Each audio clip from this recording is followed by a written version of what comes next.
nós estamos de volta com o segundo bloco do RIC Rural. A produção de mudas frutíferas e ornamentais vem crescendo em ritmo acelerado nos últimos anos. É que muitos produtores têm visto no plantio uma importante atividade capaz de gerar valor à propriedade. As plantas são responsáveis por deixar ambientes mais leves, para embelezar os espaços, mas o que quase ninguém vê é o trabalho que existe por trás disso, para que todas possam ganhar vida, crescer e cumprir com o seu papel. Por isso, fomos conhecer um local onde o verde e muitas outras cores predominam. Estamos em um viveiro florestal localizado na cidade de Chapecó. Aqui são produzidas aproximadamente 50 espécies de árvores frutíferas, 18 medicinais e de temperos e mais de 30 variedades de flores ornamentais. Tudo isso foi ideia deste engenheiro florestal, que na década de 90 começou a trabalhar primeiro com reflorestamento. Produção de mudas de eucalipto, de pinos, né? E isso vinha muito bem, tinha uma boa aceitação, uma boa venda dessas mudas, uma boa demanda de plantios, de reflorestamento, mas teve uma certa data aí que decaiu bastante esse tipo de atividade. Com o passar do tempo, ele foi diversificando e hoje todos os viveiros da propriedade estão cheios. Então a gente iniciou esse segmento de produção de flores, né? Inicialmente de produção de flor de caixarias, depois flor de vaso e agora mais recentemente a gente entrou com produção de morangos, né? Semi-hidropônicos e todo esse outro setor também de floriculturas, onde a gente comercializa plantas, vasos, insumos para jardins, a gente tem toda essa estrutura, né?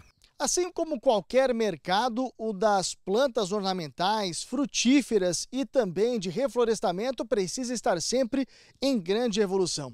Um dos últimos investimentos do produtor foi na produção de morangos semi-hidropônicos, que nós já mostramos inclusive no RIC Rural. Eles são plantados nesses slabs, que são sacos e longe do solo.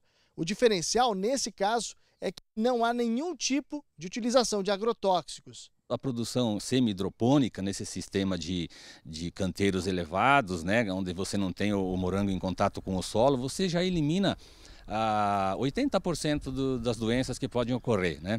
Faz parte que alguns morangos vão ser comidos pelos bichinhos, alguns morangos vão ser atacados por fungo, da mesma forma como eu tenho a minha horta ali e divido as minhas verduras com os jacus que visitam a minha horta. Mas tem que ter uma mentalidade assim de pensar as coisas de uma forma integrada com a natureza, né? O viveiro florestal de Dorvalino está construído em uma chácara que fica bem perto da cidade, o que pode servir de exemplo para a agricultura familiar, uma forma de agregar valor à renda no campo, até porque experiência com manejo o produtor já tem, basta apenas adequar o espaço. Eu acho que tanto a produção de flores, de caixaria, como que uma produção de morangos, né? É uma atividade que pode ser tranquilamente alicerçada por agricultores e com vantagem, sim. Talvez eles vão precisar de uma assistência técnica inicial, né, para manejar melhor a produção e tal, mas com certeza eles vão ter umas vantagens em relação a empresas, né? Vamos agora aos indicadores agropecuários para o mercado de grãos em algumas cidades catarinenses. Começando com o milho seco saca de 60 quilos. Em Campos Novos, o produto fechou a semana cotado em R$ 31,00. Em Criciúma, R$ 27,00. Em Joaçaba, R$ 28,00. Agora o soja, saca também de 60 quilos. O maior preço é encontrado em Canoinhas, R$ 65,00. Em Lages, R$ 64,50. E em Palma-Sola, o produto é vendido a R$ 64,00.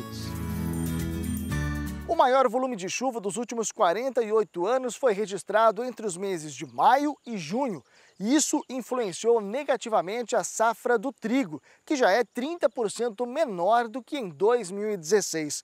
Para aqueles produtores que trabalham com a rotatividade nas lavouras, o momento é de apostar em outras culturas e assim tentar recuperar os custos de produção. A chuva veio em excesso e na hora errada, bem na época da formação do grão, quando a lavoura precisa de tempo seco.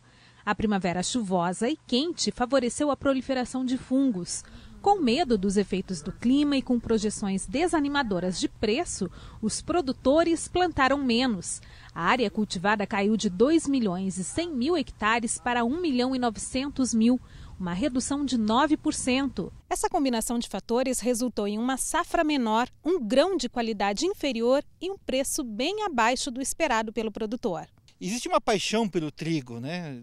Vira e mexe o produtor volta a plantar trigo, há uma falta de opções de inverno, gosta de cultivar trigo, o Brasil precisa de trigo e a gente tem anos oscilantes, anos muito bons, anos muito ruins em termos de rentabilidade para o trigo. É uma sina que nós temos, nós somos um país com muita doença, né? Nós somos o segundo país no mundo que mais tem doença no trigo, por ser uma cultura de risco. Marcos tem uma propriedade no interior de Guatambu. Esse ano reduziu pela metade a área plantada de trigo, foram 33 hectares. Investiu em tecnologia, sementes diferenciadas, preparo do solo e, apesar disso, teve uma quebra de 60% na safra. O preço de R$ 34,00 por saco também desestimulou o produtor.